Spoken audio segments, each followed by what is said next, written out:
gamit. Ang ugat niyan, korupsyon sa gobyerno. Narito ang Frontline News Abroad.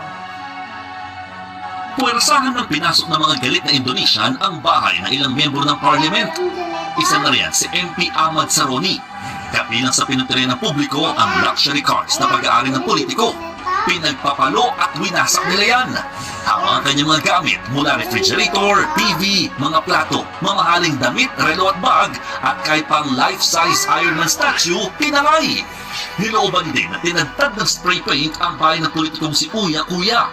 Nauna nang niransak ng mga realista ang bahay ng Indonesian Finance Minister. Sinunog din nila ilang government office, pati headquarters ng mga polis, hindi pinalagpas. Ang ilan naman ay dalang watawat ng kilalang Japanese anime na One Piece, na naging simbolo na ng protesta sa mga polisiya ng gobyerno sa bansa. Sa halos isang linggo ng mga riot sa Indonesia, 8 na ang naitalang nasawi.